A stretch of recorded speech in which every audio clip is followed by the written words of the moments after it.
My name is Cecil Bub. I'm in the DSA 5303 course, Financial Engineering. This is my final project presentation.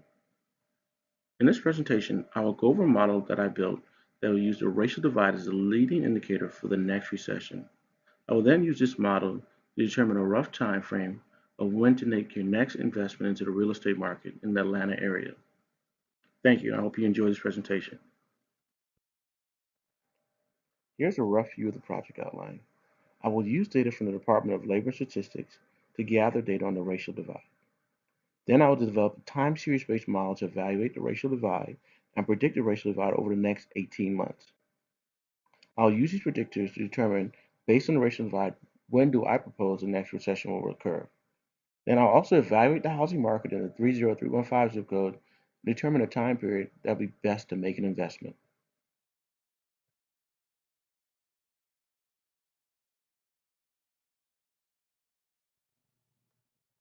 And now we will go over some background information.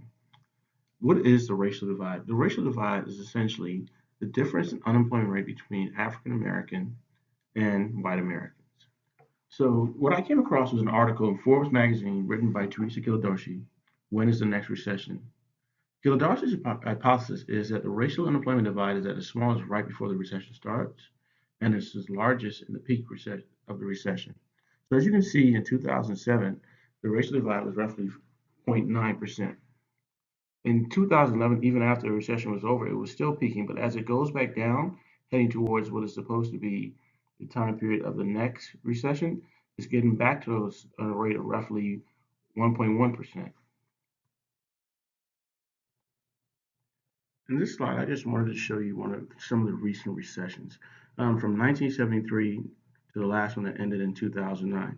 For this particular project, I'll mainly focus on the recessions in 2001 and the one in 2007. The 2001 recession was driven by the dot-com bubble, and the 2007 recession was driven by the subprime mortgage crisis. Here we can see some of the data that I collected. Using data from the Department of Labor and Statistics, I pretty much developed a time series analysis where I took the date, the Black and African American unemployment rate, the white American unemployment rate, and I calculated the delta and created and also calculated the moving average. I use this data and I'm now going to put this data in R and then perform time series analysis using exponential smoothing techniques. What I'm going to do now is I'm going to cover my process and how I work through the program in R. So first thing I did was I put the data into a CSV file. This data had data from 1973, January 1st, 1973, all the way up until June 2018. But what I did was I took the last 18 months of the data going back to January 1st, 2017, and I pulled everything between January 1st, 2017 to June 1st, 2018. I put that into a test data set. Then I used everything from January 1st, 1973 up until January 1st, 2017, and I used as my training data set. So sort of like a machine learning way of approaching it and doing the forecast. Basically, what I did was I used the data to train on it, and I tested on actual data to see how well my model performed. So now what I did next was to hedge against overfitting or becoming too set on one model. What I did was I did a benchmark. So I picked three models, three exponential smoothing models. The Riemann model, which is the autoregressive integrated moving average, the ETS, which is the error trend seasonality, and TBETS, which is very long. It's like trigonometric regressive model. And basically, I took these three models and I measured to see how well they perform by taking into consideration the root mean square error. Here we can see the results of benchmarking the model, and in particular taking an evaluation of the root mean square error. The lower the root mean square error, the better fit the model is. In particular, we need to focus on the root mean square error of the test data set. As we can see based on the results, the ETS model has the lowest root mean square error for the test data set at 0.70824, right? This is better than both the TBACS and a Riemann. So basically what this is saying is that the root mean square error for the ETS shows it has the best fit our overall of the three models. So how do you see that? Let's take a look at it visually on the next slide. So now we will take a visual look at these models. As mentioned earlier, the ETS model had the smallest root mean square error for the testing data set. So now you can see it visually, right? So between 2017 January And 2018 June, we tested the data, and we know these data to be true because we have actuals. The actuals is the actual blue line. The ETS model is the red line. Then there's a green line, which is basically a combination of the three models where I just took an average. It's just seeing if I can get it to level out. The orange is the ARIMA model, and the purple is the TBAS model. As you can see, the red line, which is the ETS model, is the closest in following the actual data, which is the blue line. And because of this, and also having the smallest root mean square error, this is the model that I will use moving forward to predict the actual racial divide over the next 18 months in the future.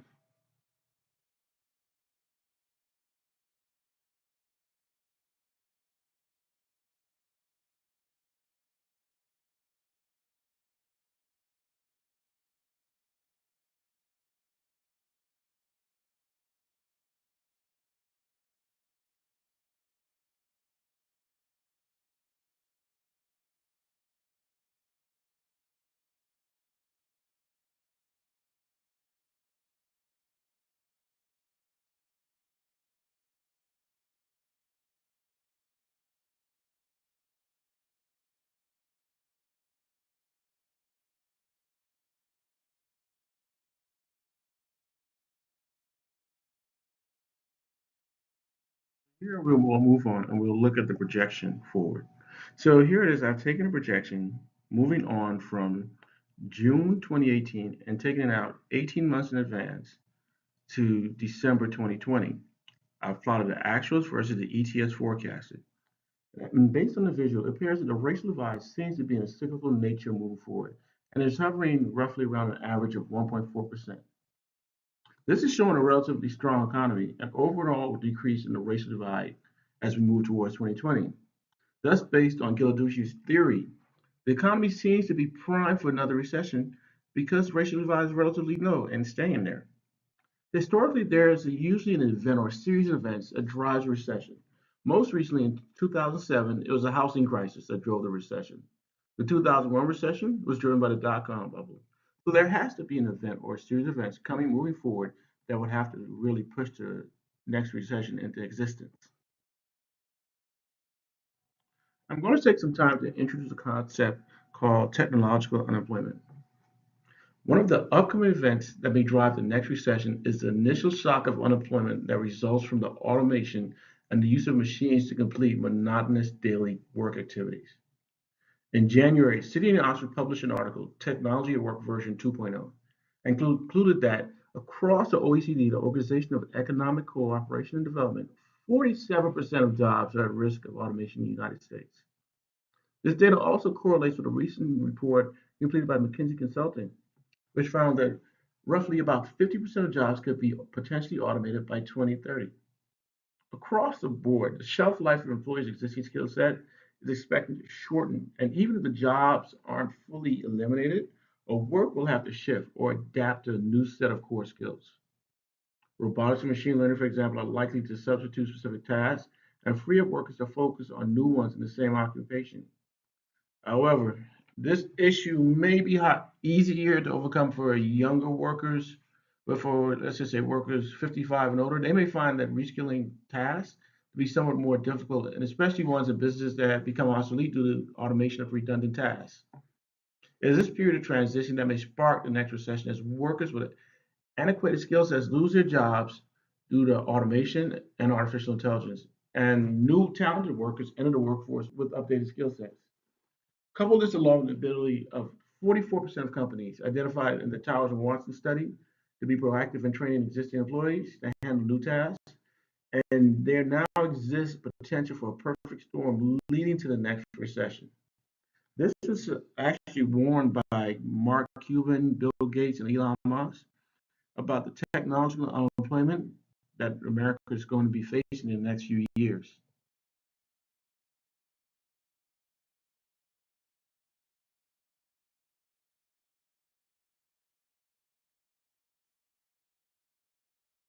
I've added this chart here to make a point. Um, the areas highlighted in gray, those are the periods of recessions, right?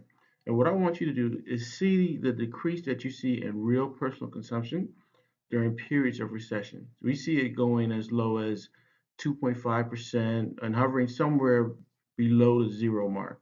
So let's stay focused on that as I make my next hypothesis. So continuing down this path, the next recession driver will be driven by technological improvements based on this hypothesis. First, we're going to see a vast rollout of automation and artificial intelligence. This increase in efficiencies in how businesses are operated will drive an increase in technological unemployment. This technological unemployment will then result in a decrease in consumer spendings because workers are now becoming unemployed or unsure about their futures. And then this overall results in a short-term recession during this period of adjustments where there's so much uneasiness. So that's pretty much my theory on when the next recession will occur and also what will drive it. It's interesting to see that this actually falls in line with a lot of the forecasts that you see a lot of these experts and financial companies where they're starting to say that they're expecting to see the next recession somewhere between the latter part of 2019 and early 2020. In this chart right here, what you're going to see is a forecast based on the S&P probability, and where they're seeing is an uptick towards the mid to end of 2019, and then that it probably increases up towards 32% by the time we get into 2020. So now that I've taken all this information into consideration, what I decided to do was to go back into my prediction and make some adjustments. So what I did was based on the data from the last three recessions, which lasted an average of 11.33 months, I use this average as a predictor for the next upcoming recession to see how that would actually affect the racial divide. Assuming that the next recession started near the end of Q4 2019 and ends roughly 11 months later in 2020, I then took the data and averaged the overall impact to the racial divide over the past three recessions and evenly distributed impact to the racial divide over the 11-month period. And here you can see in that figure, I pretty much made adjustments to it. And that 11-month period would probably be the impact of the racial divide over the recession based on this predictive model. So now that we've got that underway, what do you do once you have these models? How do you apply it to the real world? How do you make decisions with it? So I'm an investor, real estate investor. So what I believe is that real estate investors should buy properties in a down market, right? Not while the market's hot, when it's down, while you're able to get it at a discounted rate. So what I'm going to take a look at is a zip code 30315, and I'll give you a profile of it. It's located near the heart of downtown Atlanta. Uh, the population with high school or higher education is about 78%, bachelor's degree is about 20%, graduate professional degree is about 5.7%.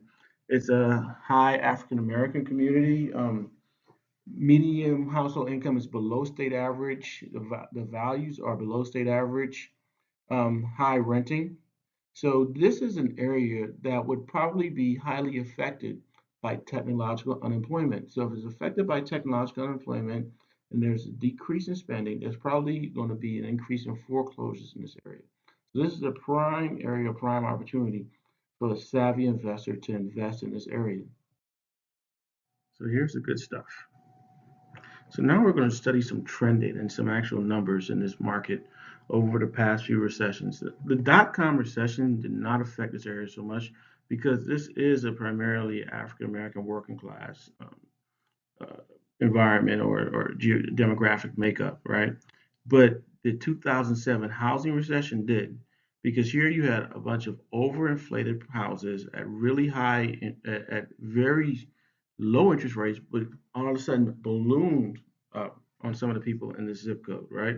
And what you saw was a dramatic drop in the cost and the price of houses.